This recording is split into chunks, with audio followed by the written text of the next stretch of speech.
मेरे साथ उपस्थित भारतीय जनता पार्टी के बहुत ही जुझारू, कर्मशील, संवेदनशील अध्यक्ष और संसद में मेरे साथी सम्माननीय संजय बंडी जी,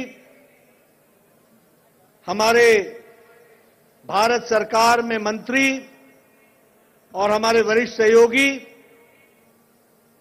किशन रेड्डी गारू जी, हमारी राष्ट्रीय उपाध्यक्षा बहन डी के अरुणा जी, राष्ट्रीय ओबीसी मोर्चा के हमारे भारतीय जनता पार्टी के अध्यक्ष श्री के लक्ष्मण जी, हमारे वरिष्ठ साथी जितेंद्र रेड्डी जी, हमारे मध्य प्रदेश के प्रभारी और मेरे साथी सम्माननीय मुरलीधर राव जी, सुधाकर रेड्डी जी, एटला राजेंद्र जी, विवेक जी,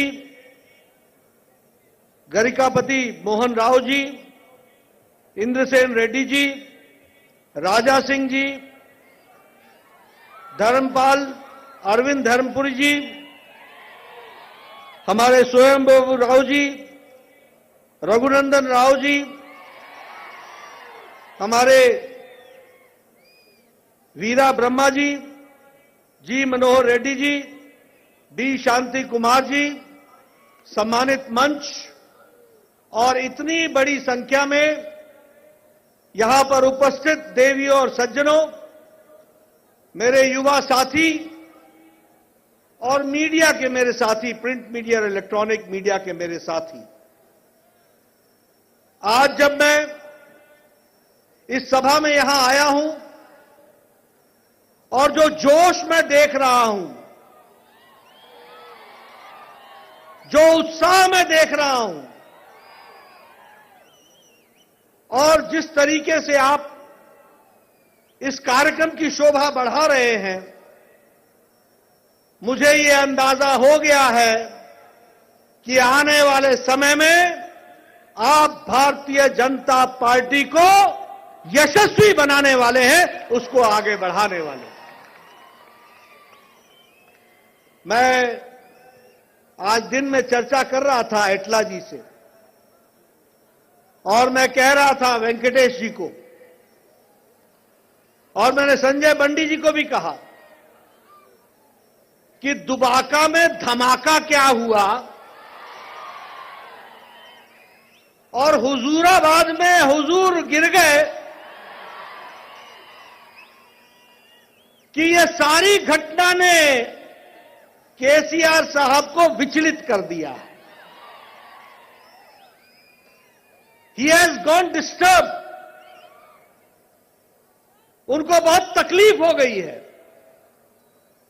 लेकिन मैं कहना चाहता हूं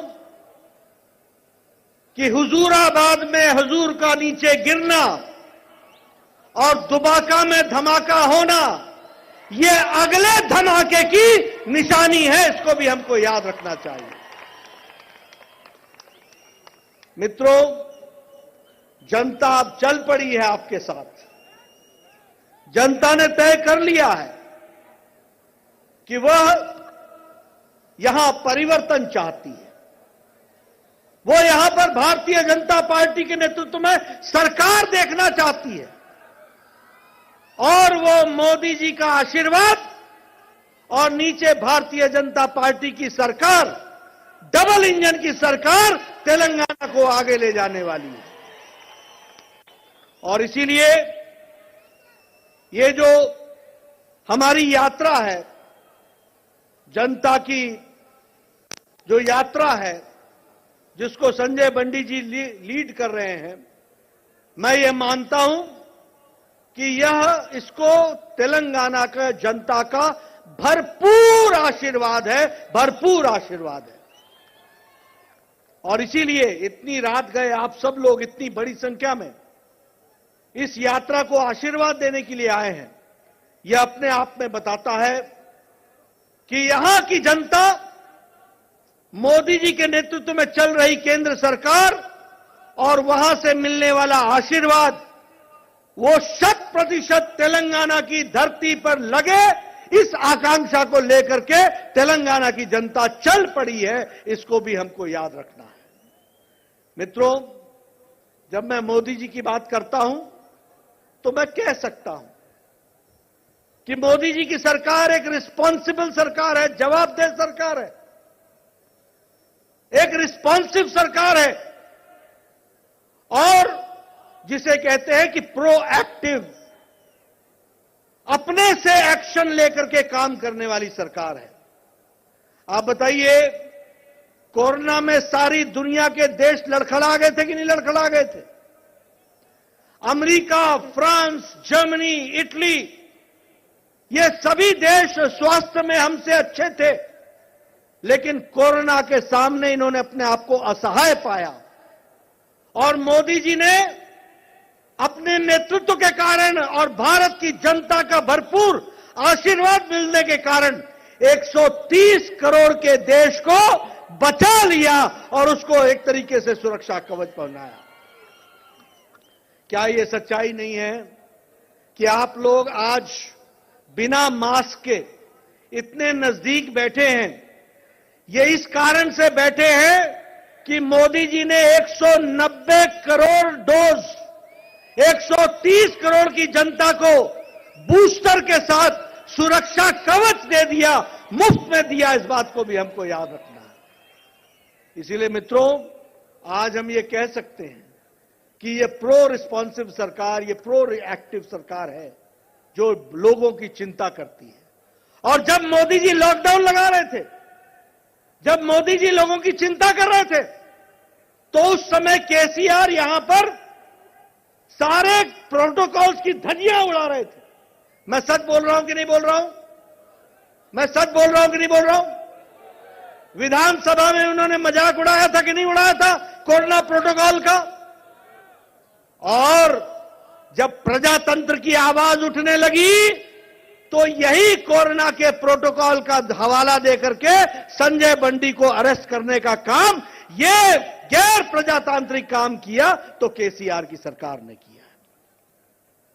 लेकिन मुझे बहुत खुशी है कि आज मोदी जी ने जहां 130 करोड़ की जनता को सुरक्षा कवच, स्वास्थ्य का कवच दिया, वहीं 100 से ज्यादा देशों को वैक्सीन देकर के और उसमें से 1,74,00,000 फ्री डोज देकर के 48 कंट्रियों को मदद पहुंचाई है। तो ये वैक्सीन मैत्री भी आदरणीय प्रधानमंत्री जी ने किया है, इसको भी हमको याद रखना चाहिए।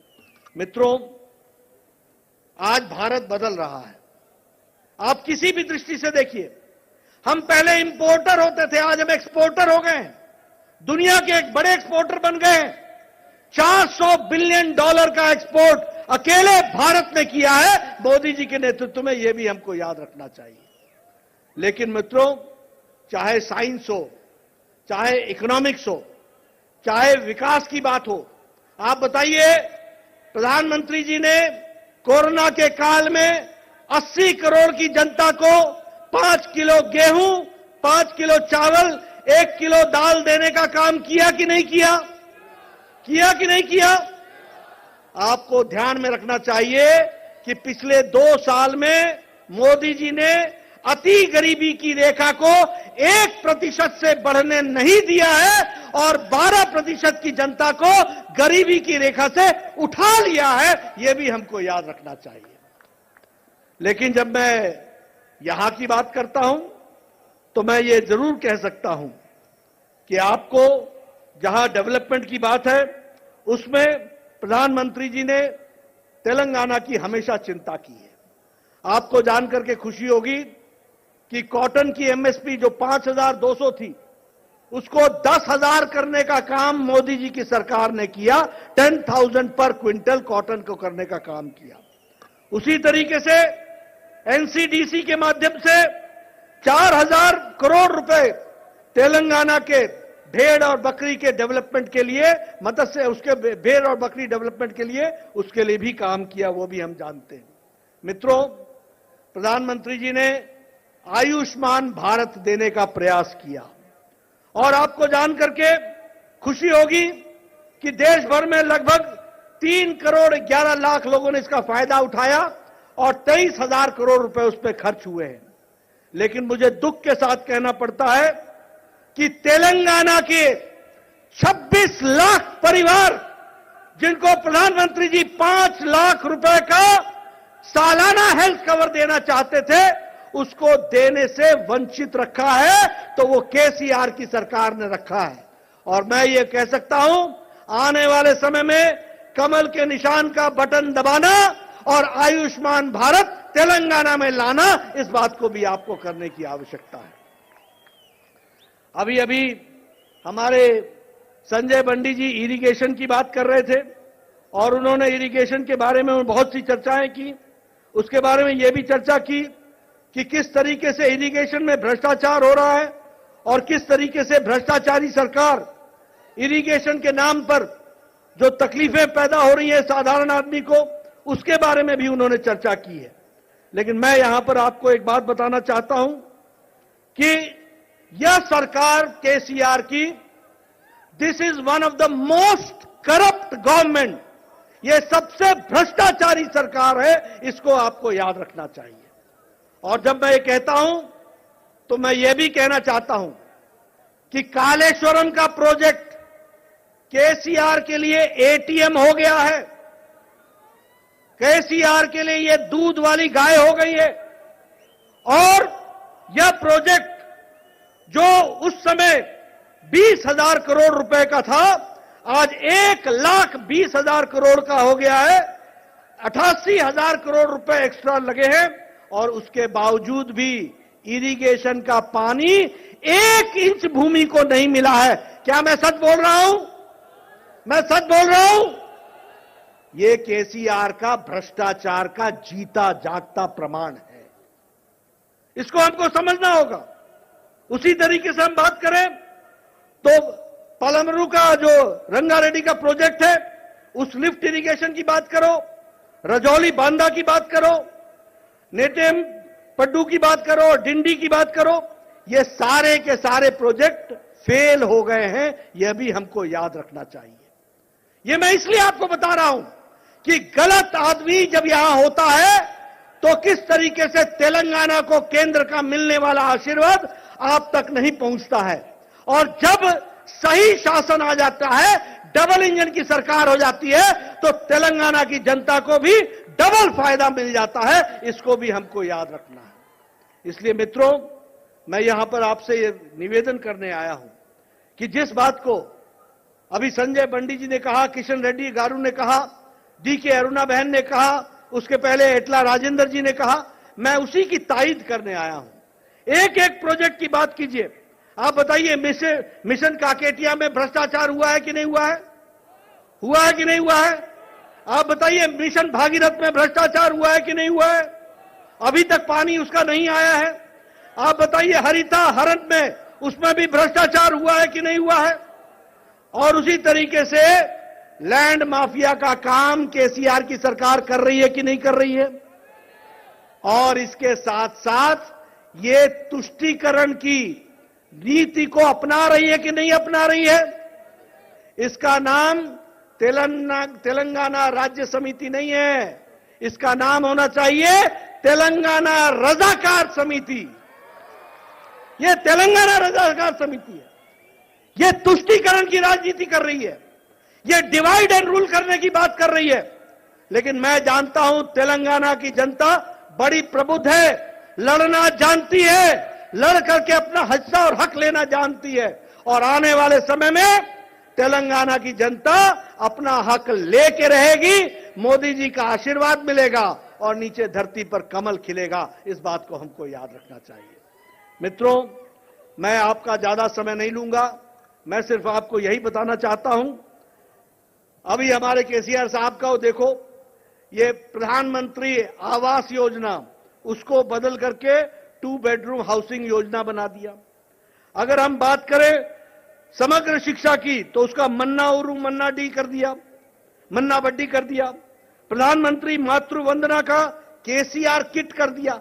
यानी देखो राजनेता की हल्की अदा क्या है। यानी एक तो चोरी, ऊपर से सीना चोरी। एक तो चोरी करते हैं, फिर सीनाजोरी करते हैं। केंद्र का पैसा, केंद्र की योजना यहां पर जिसको प्रधानमंत्री पहुंचाना चाहते हैं और उसमें भी वो सही ढंग से पहुंचने नहीं देते हैं। इसलिए मित्रों, मैं एक ही बात आपसे निवेदन करने आया हूं। एक तो मैं संजय बंडी और इनके माध्यम से ये जो यात्रा चल रही है इसको शुभकामनाएं देता हूं। जन जन के बीच में जाओ, अपनी आवाज सुनाओ, सारी बातों को लोगों के बीच में बताओ। और मैं आपको विश्वास दिलाता हूं, मैं देख रहा हूं यहां मूड, ये मूड स्पष्ट है, बदलाव का मूड है, बदलाव का मन है। आप आगे बढ़ो, तेलंगाना की जनता यहां बदलाव लाएगी और अपना विकास को आगे बढ़ाएगी। मैं ज्यादा समय आपका न लेता हुआ सिर्फ आपसे यही निवेदन करने आया हूं कि इस आंदोलन को चलाए रखो। और मुझे मालूम है केसीआर प्रजातंत्र के मुद्दों पर उस पर विश्वास नहीं करते हैं, वो हर तरीके के हथकंडे अपनाएंगे। लेकिन मैं बताना चाहता हूं केसीआर साहब को कि भारतीय जनता पार्टी प्रजातांत्रिक तरीके से आपकी सरकार को उखाड़ फेंकेगी जनता के आशीर्वाद से, यह मैं आपको विश्वास दिलाता हूं। आपने मेरी बात सुनी, आपका बहुत बहुत धन्यवाद। जय भारत, जय तेलंगाना।